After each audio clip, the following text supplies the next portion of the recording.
Yo, welcome back to the Out the Box Show. I'm John Wallace alongside my co-hosts James Luffy and Rory Luke, and we are live on location at the House Bar in Tigerland. Could not be more happy to be here.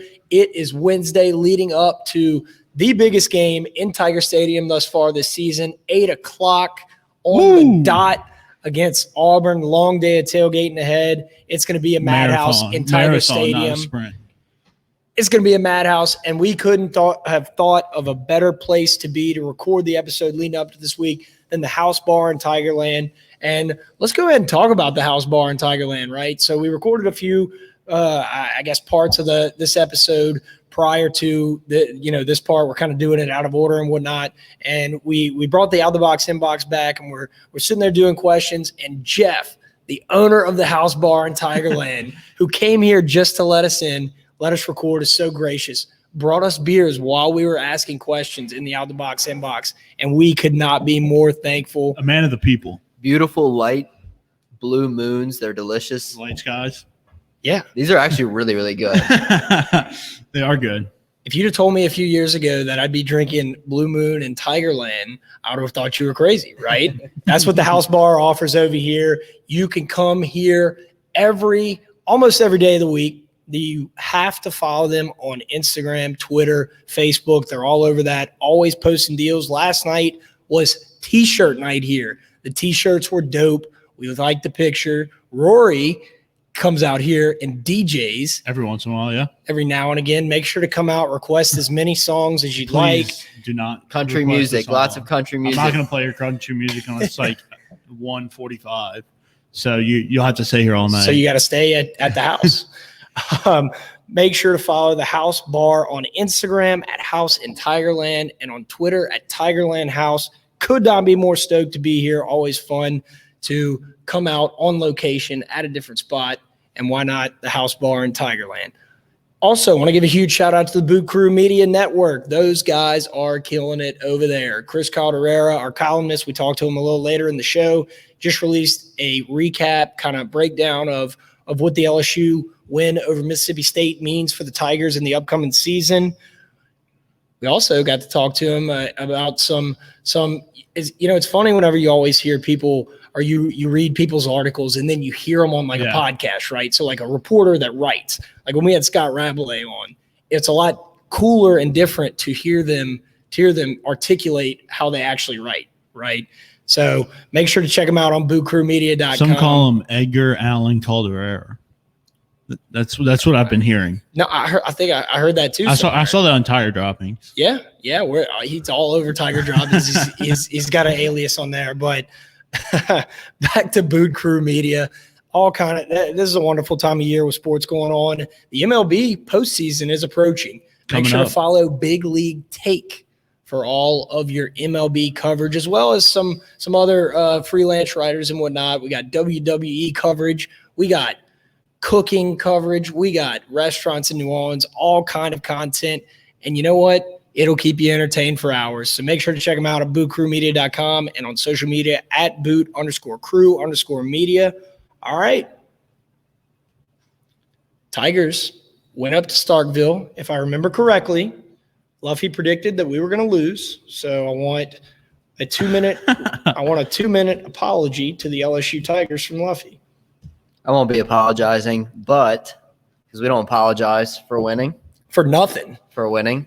But we apologize for some things. No, I mean, it was a solid game for the most part. I thought the defense played well. We talked about the defense a lot with our guests that we had on, but it was a good win. The offense, Max is so tough. He hung back there really tough. I thought he played really well besides one poor throw, which was just underthrown. But the run game still couldn't get going, so there's definitely a lot of questions still around this team, but overall it's a good win.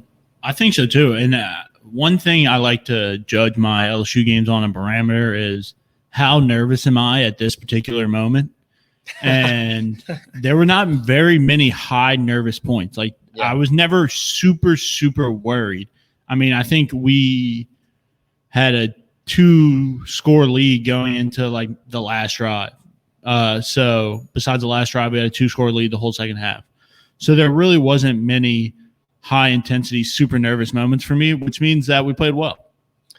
Yeah, and something that is a little bit concerning to me. This was I mean, obviously besides the main things that we've been talking about, the fact that LSU after keeping our foot on their throat for so long, right?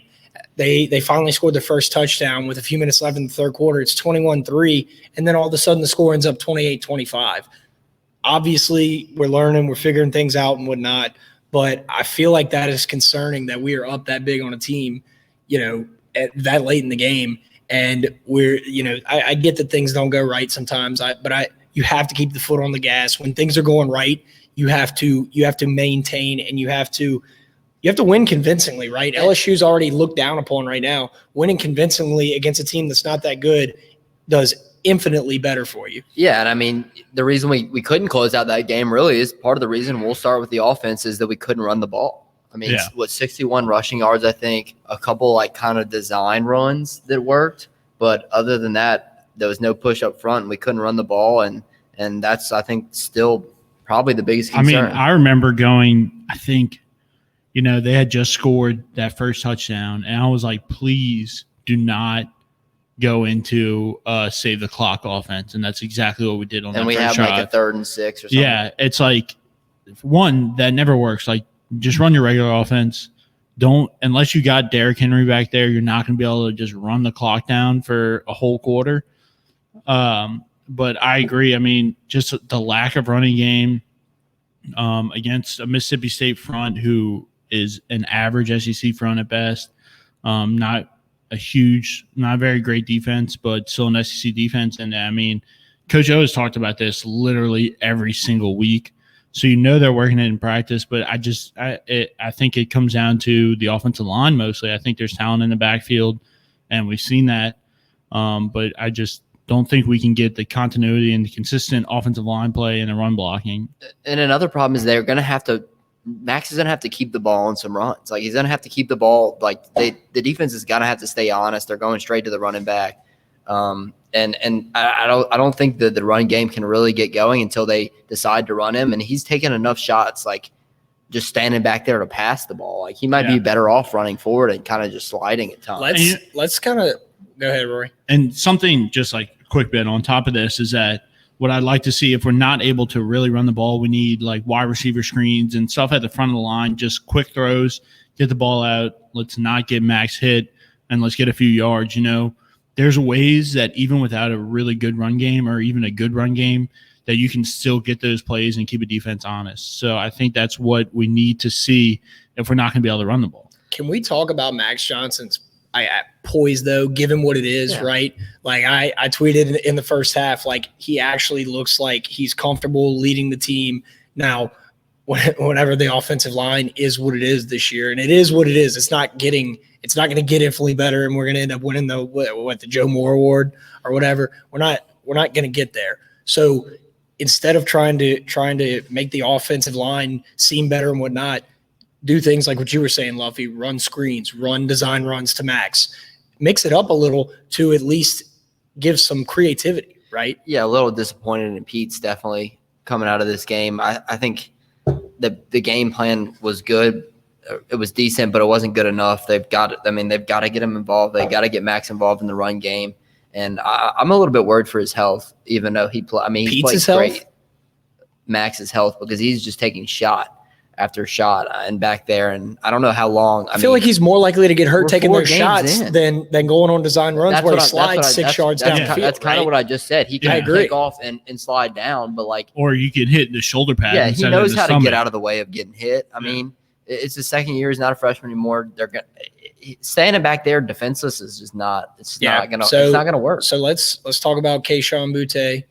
Boo Crew Media athlete, had a fantastic game. Another one. The dude's piling up touchdowns left and right. He had 4 receptions for 85 yards, 2 touchdowns. It's more of the same for him, right? Yeah. I mean, he's just a touchdown machine at this point. It's literally like a gumball machine. You just put like your 25 cents in and roll. We're not even paying. You don't have to pay though. They're free. I mean, it's just insane. He's running past everyone back there. He's too fast. I love when they have him going over the middle, because I think that's kind of where Max feels more comfortable throwing.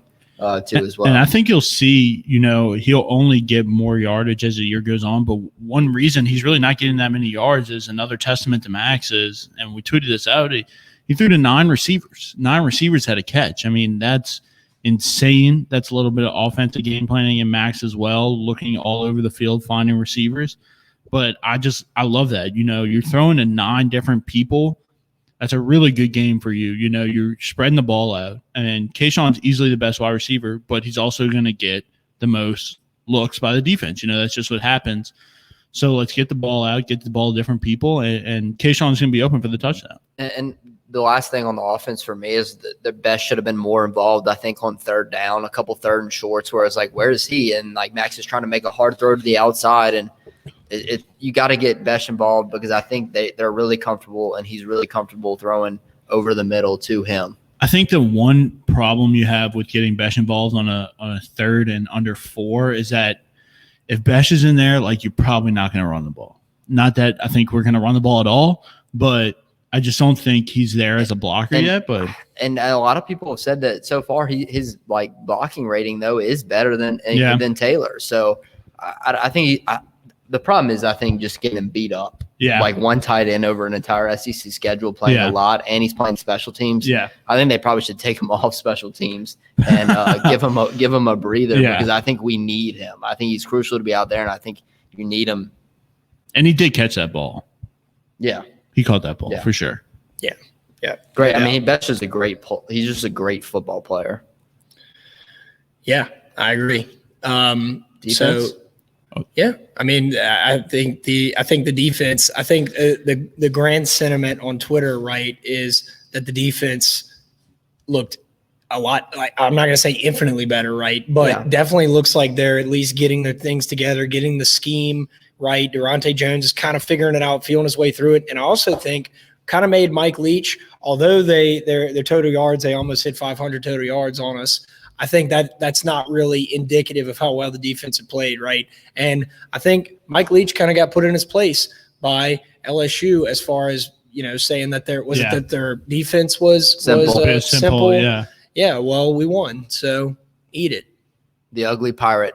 Yeah, I thought, I mean, it was a perfect game plan for Mississippi State. Like Rory said earlier, we talked about this a lot during the questions. Bend, don't break. A couple players that really changed the game, and while all those yards didn't turn into points, Cordell Flott. Oh, yeah. I mean, you got to talk about the turnover batter as well. Yeah, you have to talk about him. I mean, just first of all, great tackle. He's a great tackler. I think our cornerbacks are our best tacklers on the team. Yeah, and I mean, I said this a couple weeks ago when I gave him that loud shout out at the end, but he is our best tackler. He plays his ass off. He's all over the field. He's always involved in the play. I mean, head on the ball, pops the ball out. That's a huge play for us. And then he gets a big pick, both on, Mississippi State was driving on our side of the field, and he's a playmaker out there. Love Cordell Flott. And also Neil Farrell deserves some praise because he had a great game, that big third down stop on the goal line where they ended up just kicking a field goal, and they couldn't get any momentum. No, yeah, and they're not really known to run the ball, but the run defense and the defensive line played well. You had a 3-man rush. So the 3-man rush wasn't getting there at times, but it's always not. It's always not going to be there. But you definitely saw as the game went on, it got closer and closer. Yeah. At the beginning of the game, 3-man rush is going to be tough. I thought Jacqueline Roy and Neil Farrell played great. I agree. And I mean, I think one thing that we didn't hit on with the questions, but we talked a lot about defense when we get to the questions with the Chris's, but the tackling. We had a very good tackling game this week. And that's kind of what the game plan was. It was like, we need everybody to tackle in open space. And we did. We had a really good tackling week, and hopefully we can build upon that. All right. One little quick note. I did mention on the podcast last week that, we were kind of worried about the LSU spread. It was -3 eventually whenever we recorded, but it eventually ended up going down to, I think it got to -1.5. But I did mention that I thought the over was going to hit. And I think if LSU maybe wouldn't have, taken their foot off the gas Defensively, offensively, like I think things could have shaken out, but it lost. So I just wanted to go ahead and say that. I'll apologize for that, but I'm not apologizing for the win. But our look ahead to this weekend's game, big game in Death Valley. This is going to be the most electric atmosphere LSU fans have seen in Death Valley in the past 2 years, right? Since the 2019 team. I mean, how crazy is that? But our look ahead to this weekend is brought to you by Blaine Loop with Keller Williams Realty. Just like the House Bar in Tigerland is the best bar in Tigerland, Blaine Loop is the best realtor in the realty game, right? It's a simple analogy, but it's true. Blaine wants you to know that he will be your friend, your neighbor, and your agent. He wants you to know that if you're looking to buy a home, if you're looking to sell a home, or if you are looking to find a place to rent, he wants to help you. He is available anytime. You can call or text him. The dude's a night owl. The dude is a night owl and an early bird. He doesn't sleep. He's a freak of nature, right? He's like the Michael Phelps. He's a freak of nature. He is. You can call or text him at any time at 504-858-0031. That's 504-858-0031. Call Blaine Loop with Keller Williams Realty. And did you know that Keller Williams is an equal opportunity housing partner? Each office is independently owned and operated. Let's go. LSU, Auburn, full day of tailgating. 8 p.m. kickoff. It's still going to be the sun is going to be finding its home in the western sky around 8 p.m. Right? We're not to daylight savings time yet. It'll be dark. It'll be dark. It gets dark at 7. Okay. Well, Well, when you're walking to the stadium, it'll be nice. You'll be finishing that last tailgate beer. You'll be shoving the last jalapeno popper down your throat. Honestly, this, not to cut off, you're amazing, dude. I was doing great. You were doing great. The best part about the win last week is that we get this week. Right. Like, we were worried because the hype wouldn't be as real if we had lost last week. But that place is going to be absolutely rocking Saturday night. I'm super excited. 8 p.m. kickoff. Everybody in there is going to be drunk as a skunk. Packed student section. Tiger Stadium's back. So let me just kind of bring it from last year to this year. Last year we got torched by Auburn. This is a revenge game in Tiger Stadium. Nothing better. You have two teams, honestly, that are having issues at this point, right? Both 3-1 coming into Death Valley and whatnot. Their quarterback battle seems to be ongoing. You got TJ Finley coming back to Tiger Stadium. He may even get the start. It's a revenge game for a game TJ Finley helped a lot in losing.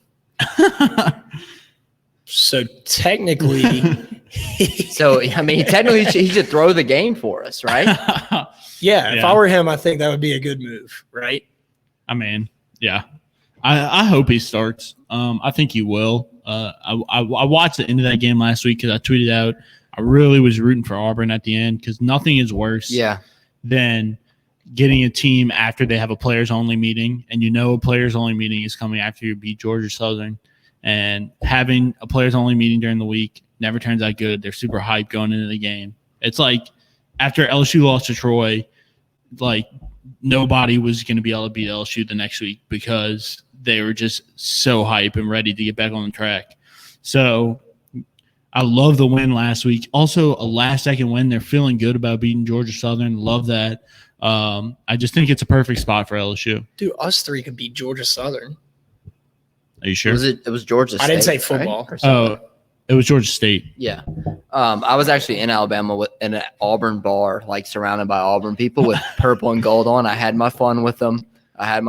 For sure. But like Rory said, I agree that TJ is going to get the start because he was promised like a shot at that starting job. That's why he went there. He didn't go there to be the backup. He was promised there was going to be competition, and he played well. So, I mean, it's hard. Like the coach is kind of going back on his word a little bit. If he, listen, one bad start, I guess TJ probably wouldn't want to be pulled for the same thing. But I think it's also kind of like Auburn's looking at this season, and it's like, I mean, you just saw what you got in Bo Nix. Nothing fantastic.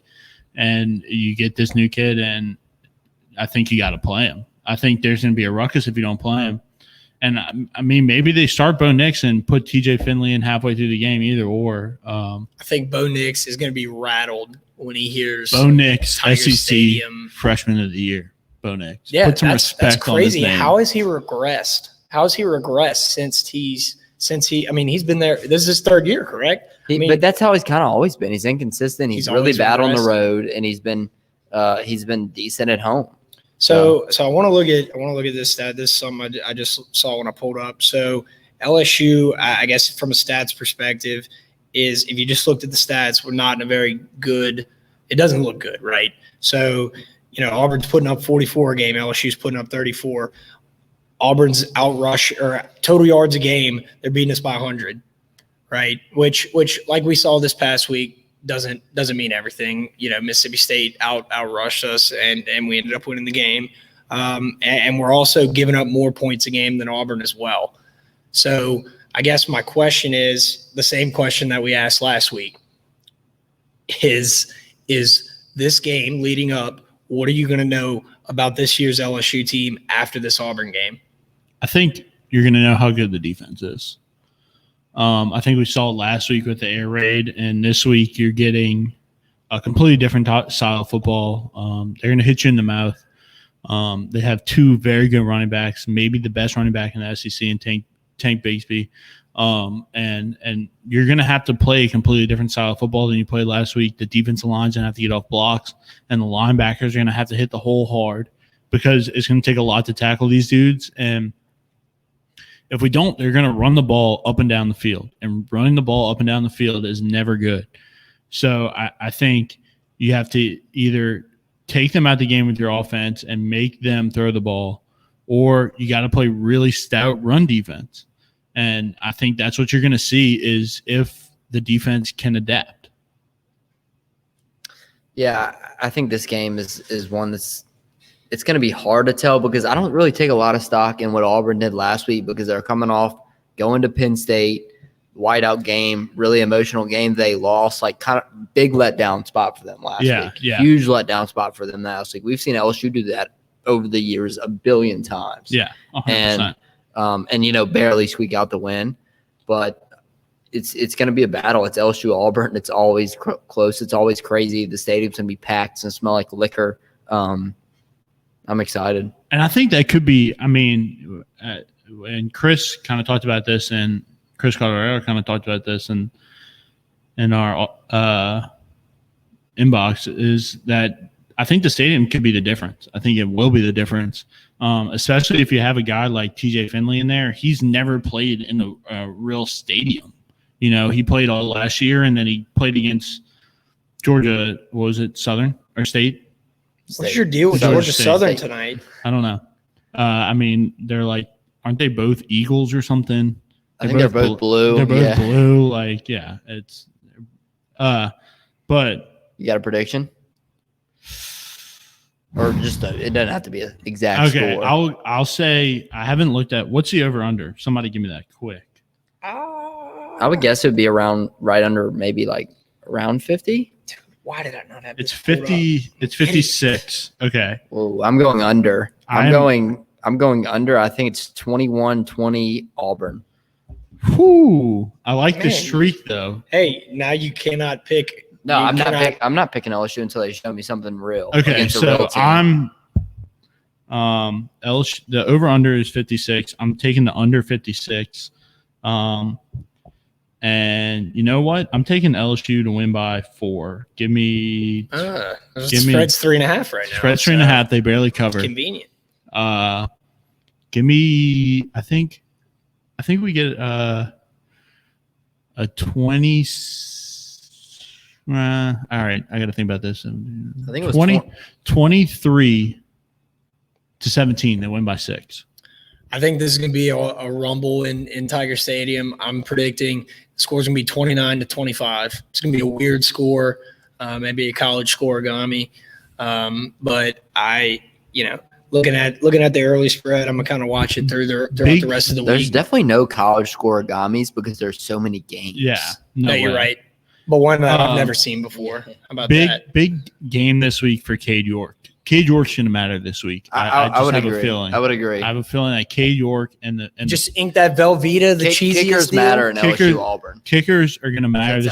Kickers have always mattered in LSU Auburn, and Cade York is going to matter this week. I don't know if it's going to be a game-winning kick or it's going to be, making 3 out of 3 or 4 out of 4. Cade York is going to matter this week. All right, so I just looked up the forecast for kickoff on Saturday. Mostly clear, 77 degrees at kickoff. The sun does set at 6:48, but generally it is still light outside for about 30, 35 minutes after the official sunset. So the sun will be finding some in the western sky probably when you're walking in. At 8 o'clock, it will be dark. Okay, that wasn't the point I was trying. I'm playing golf. Trust me, I know. I can. Oh, that's sweet. If I could play till 8 o'clock still, that'd be amazing.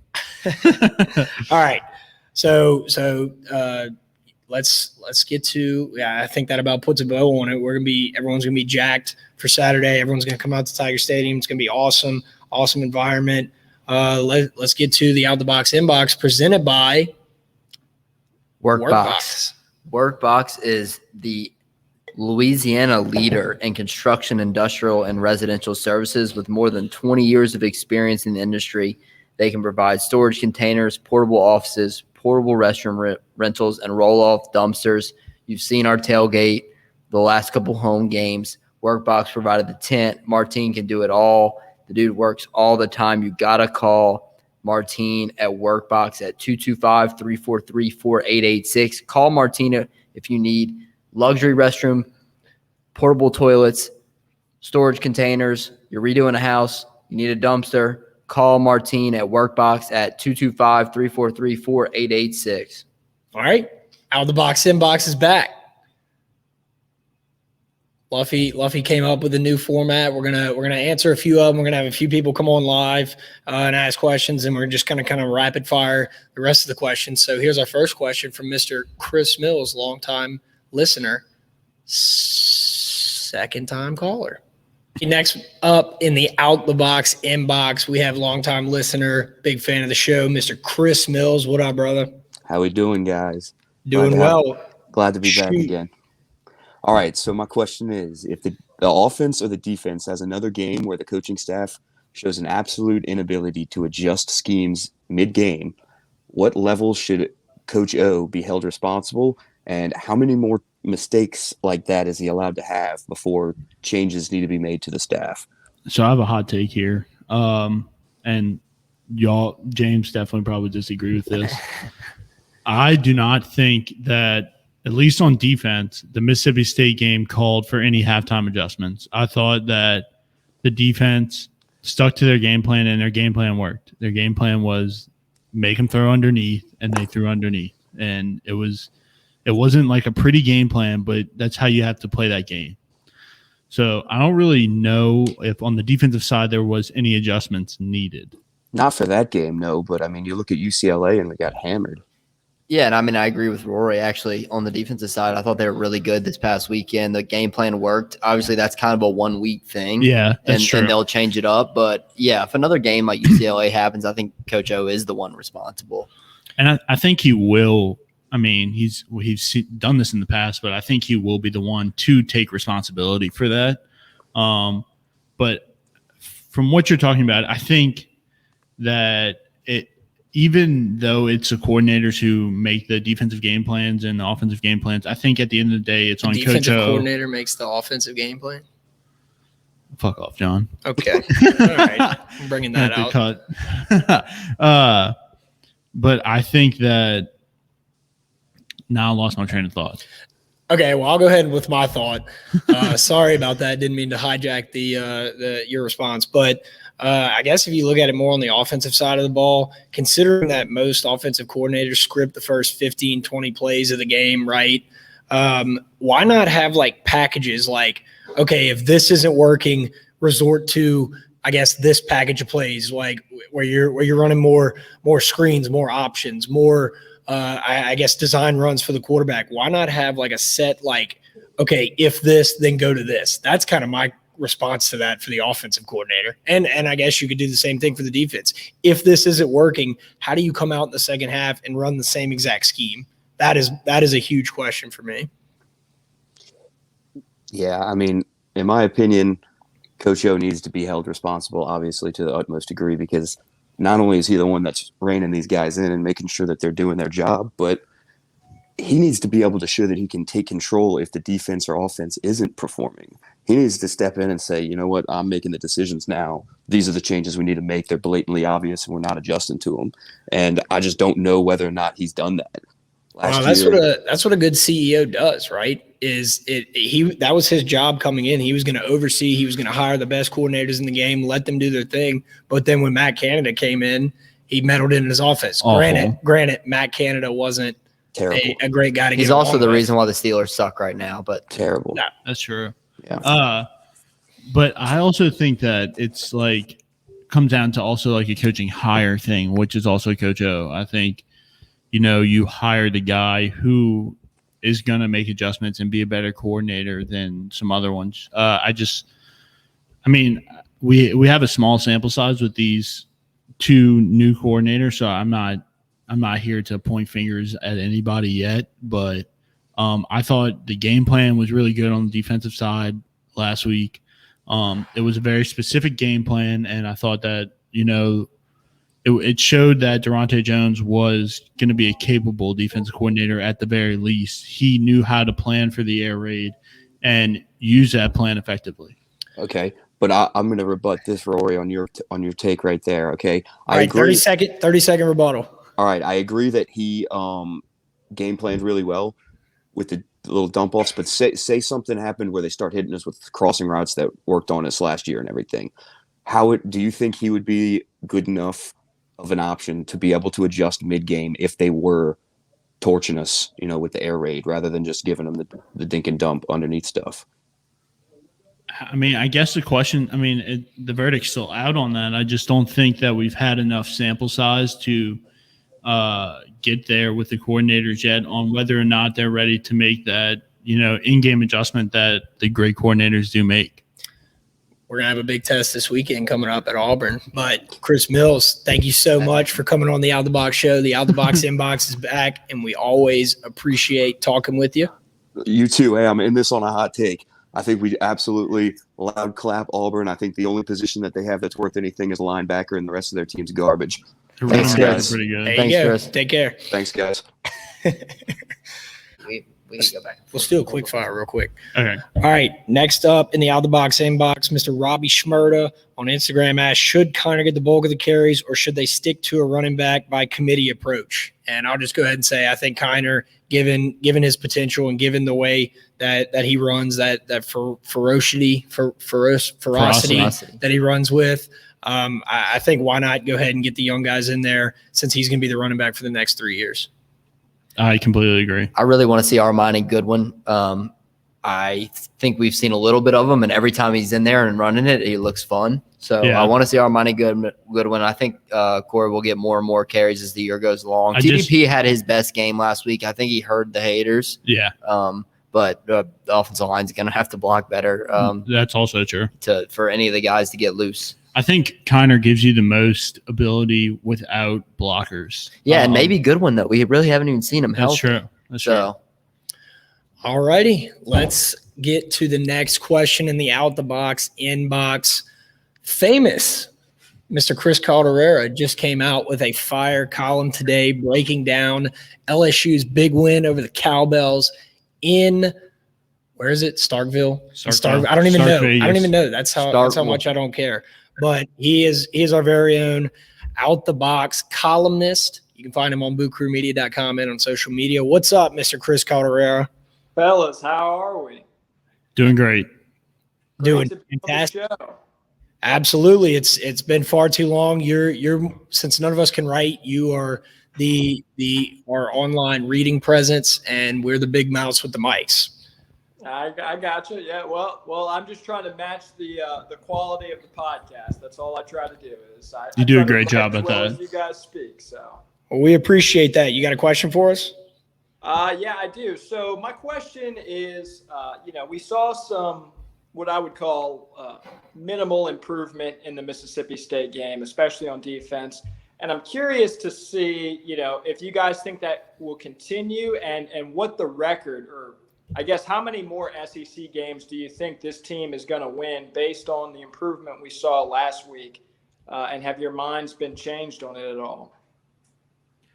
And John kind of asked a similar question the week, before prior to the game. He was like, "Will this game change your mind on things?" And for me, it was like, yes, if we win in like a convincing fashion, but we didn't. I don't think we did enough in that game. Yes, it was better, but I don't think we did enough in that game to like really make me think something else besides kind of what I had thought about the season before. And I really still don't think how the rest of the season is going to go based off of the Mississippi State game. I think it solidified us in that second tier of SEC teams, or maybe like the third tier, if you want to call Alabama, Georgia one tier, and then there's a second tier. I think we're solidified in the third tier. I think, you look at an Auburn, a Kentucky, maybe an A&M, because I don't think they're as good as people think they are. But I look at those three games as kind of like the barometer. And I think those are winnable games, but they're also very losable games as well. So I think that's kind of where we're at and where we need to compare ourselves going into the future. Yeah, and I really don't think you know about the offense until we get to Florida. And it's just because, I don't know that Auburn's defense is that great, and I don't know about Kentucky's really, but we'll see how they're able to get around Florida's and kind of the same thing with the defense, because Dan Mullen versus Durante Jones that's a really tough matchup, and he's gonna see what he's made of during that game. Also, Florida's kind of on this they're on this like FU tour where they really need to win out to and we have some we're live here at the house, and Jeff brought us some refreshments for us. Thank you. You're the man, Jeff. Where's mine?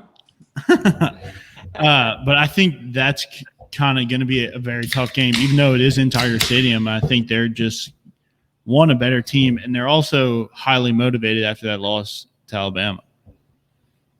What's your thoughts on that, Chris? When do you think we're going to be able to tell? Yeah, no, Luffy, I'm kind of with you in saying that, it's hard to tell right now. We really didn't see, in my opinion, not enough was seen in the Mississippi State game. I will say that I thought the defense played better than I imagined them to, or at least the game plan was bend, don't break, and they at least stuck with that game plan, and it worked out for them. I do think, optimistically, I do think although their coin flip games against Auburn and Kentucky coming up next, I do like the Tigers in both of them based off of, some of the improvement that we've seen.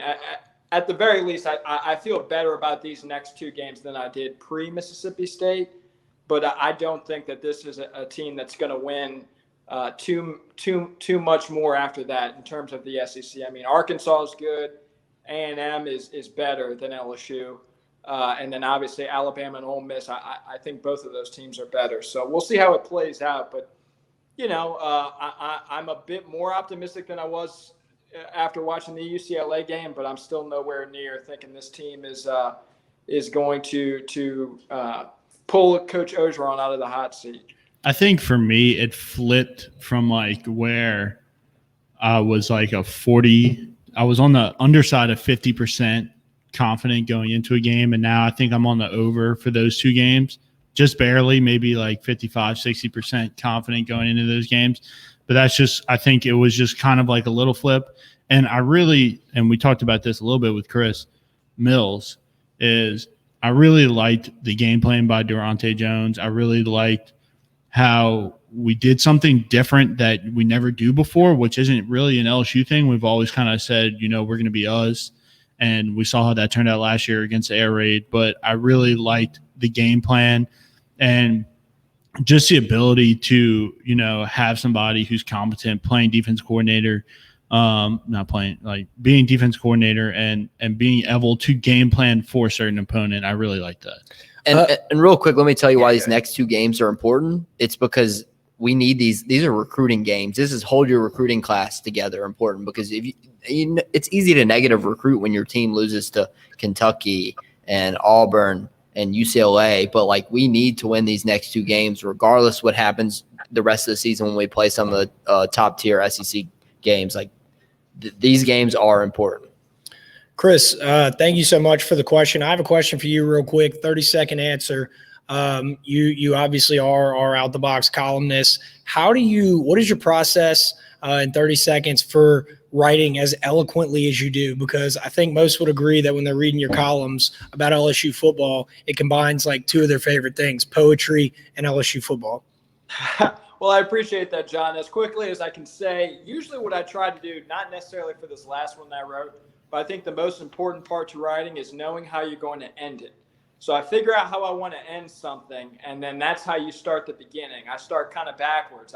I go end, beginning, and then I fill in the middle. And that way, that kind of gives it that poetic feel that you talk about where it's a story from the beginning to the middle to the end.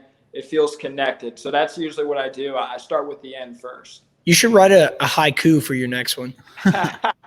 Well, I guess I'd have to learn about what haikus are. I think there's like 575 syllable. Quick hit, Chris.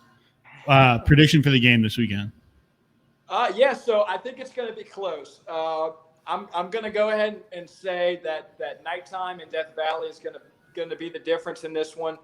Maybe I would have thought otherwise had I not seen Auburn struggle with Georgia State, but I do think that it's going to be tough for Auburn to come in to a stadium that's going to be packed for the first time since pre-COVID and play well. I think LSU's got good momentum. So I've got the Tigers in a close one.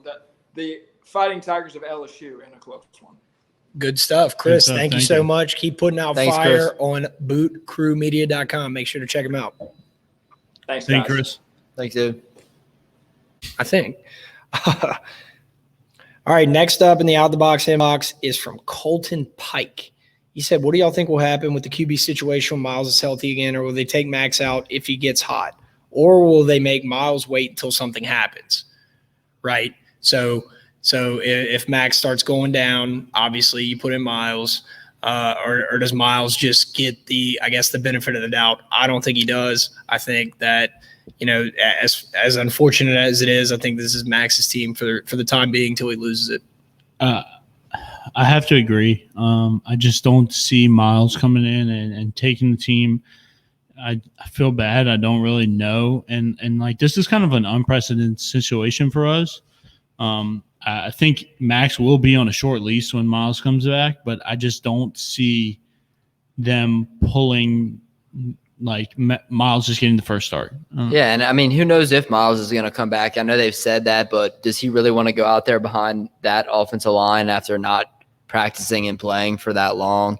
I don't know. And he's just not he's not going to be as mobile as Max, and Max has already played 8 games. So I think it's probably doubtful. All right, next question. Mr. Ethan Robarts, Funk Daddy on Instagram, he asks, you hit the concessions in Death Valley with a Chris 20 in your pocket. What do you get? Obviously, a beer, that's just a given, and a pack of peanut M&Ms. I think you have to go a beer, $8, and then 8. I think it's 8, huh? Or is it 10? I don't know. They're always. I feel like they're like 10. It could be 10. I left that out. So you get a beer, and then with whatever money left, you get as many bags of peanut M&Ms as you can. You're wrong. Nope. A beer and a bottomless popcorn. Easy. Bottomless Popcorn feeds you the whole game. And it feeds your whole section. You just pass that thing around. Beer, hot nuts. Ooh, hot nuts, not regular nuts, hot nuts, and a tiger dog if there's any money left over. That sounds like you're going to the bathroom in the fourth quarter. It sounds like you're at Alex Box. Don't rub your eyes after. Next question from Colby Burnett. He said, statement, I think we win here out. I think that's a tall order, but I'm in for it. Thanks, Colby, for the statement. We'll see. That'd be awesome. We're definitely that would be awesome. We are definitely going to see. Am I missing questions? Am I? I think that's it. Got to make sure, because we always answer all the questions in the Out the Box inbox. But if that does it, we need to get to the famous House Always Wins segment presented by the House Bar in Tigerland.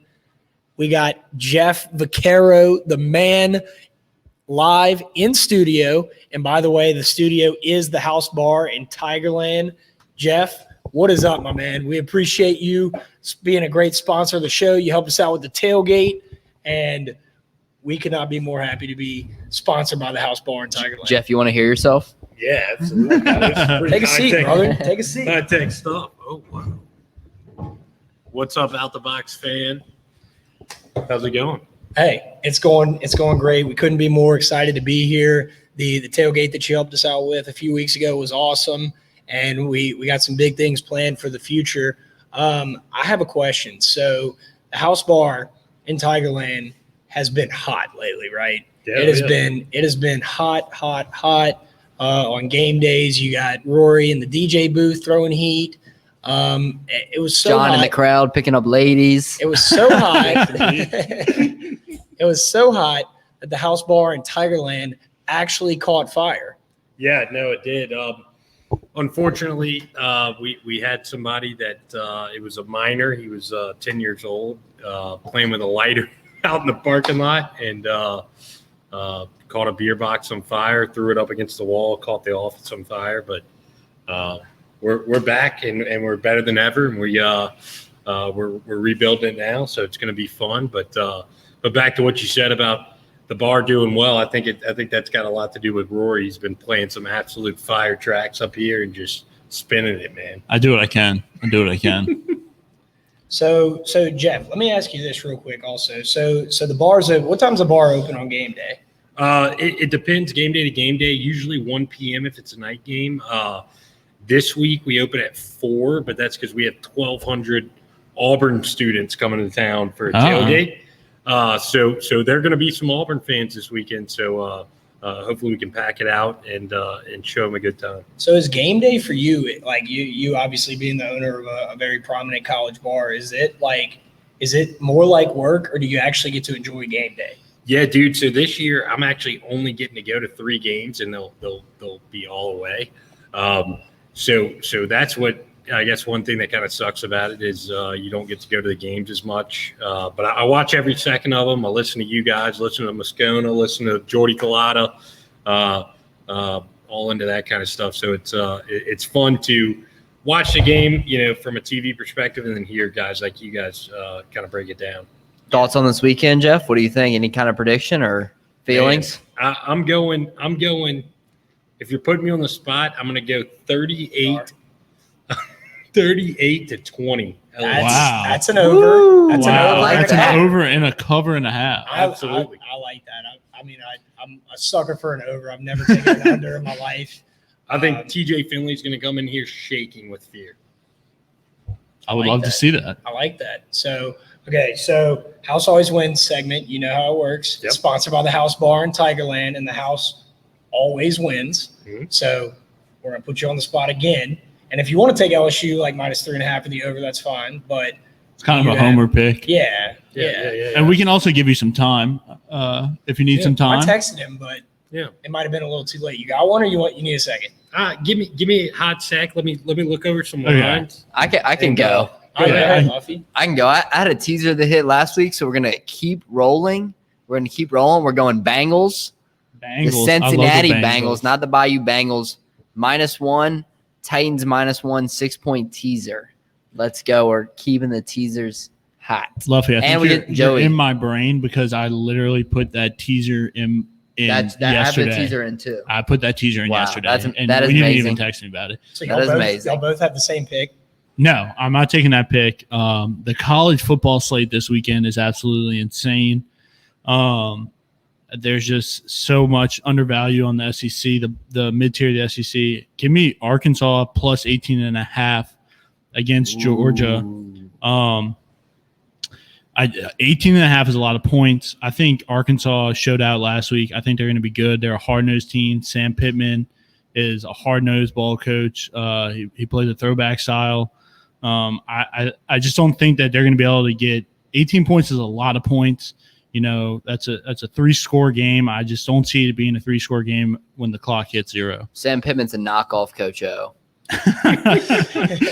I can kind of see that, but he is no Coach O. He's an offensive line version of Coach O. Yeah. So I'll go ahead and go real quick. So last week I had the first half Panthers in the Thursday night game that was so close to hitting. It was so close to hitting. They played the Texans. Texans drove down with like a minute left, ended up scoring a touchdown, missed the extra point. So they were winning by 1 at halftime. So I was very upset. I was actually up in Boston for the weekend, and I was yelling in a bar at a TV in the middle of Boston. At a How'd game. your Red Sox do against the Yankees this past weekend? They got crushed. But they actually got swept. But had a great time. Went to Fenway. But anyway, so first game back in the Dome, the Saints. Are you kidding me? This is going to be insane. They're playing the Giants, -7.5 point favorites. I'm taking -7.5. Don't buy the point. Do not buy the point. We don't buy points on this podcast. The Saints, the Dome is going to be rocking like never before. It's going to be great because I just hope that the 8 o'clock kickoff for the LSU game does not, make people tired for the Sunday game. I'll give you at noon. I'll give you a tidbit on this, and the reason why you should bet the Saints is I saw one of the Saints players in the interview, and he said whenever they landed in New Orleans after the Saints game, they all cheered for the welcome to New Orleans. They're so excited to be back. There's no way they don't cover. It's going to be insane. Like Jeff? it. My pick is a little mid-major college football action. I'm going to go Appalachian State -10 over Georgia State. App State. I think Georgia State put everything they had last week into that game, and Appalachian State's pretty good football program. So I'm expecting them to come out there and cover. I think they're going to probably win by 2 touchdowns. I like that. Is Wow, that that's a good Saturday? pick. Is that Saturday? Or That's is that- Saturday. Saturday. Okay, Saturday. Because they played. I think they were playing on Thursday while I was watching the Panthers Texans game. Saturday, 1 o'clock. Yeah. Yeah, it's bad whenever you have bets and you don't even know when the teams are playing. But I think that about does it for the House Always Wins segment and our show. Thank you guys so much for listening. We couldn't do it without you guys. We say it every single week. The greatest compliment you can give is to share our show to your friends, your mom, your brother, your mother, your friend, your neighbor, and your agent. Tell Blaine Loop you enjoy the show just because. And the greatest compliment you can give Jeff is to come on out to the House Bar in Tigerland, have a good time, drink some good beer, and the pizza. The pizza is phenomenal as well. And come out and have a good time. And Rory, the greatest compliment you can give him is to request a song. That is not. So shout out to all of our great sponsors, House Bar in Tigerland, Wordbox LLC, and Blaine Loop with Keller Williams Realty. We are signing out. Oh, and Boo Crew Media, right? Can't forget about Shout out those Boo Crew guys. Media. We are signing out from the House Bar in Tigerland. Go Tigers. Perfect. Jeff? Awesome, guys. Awesome. We're streaming.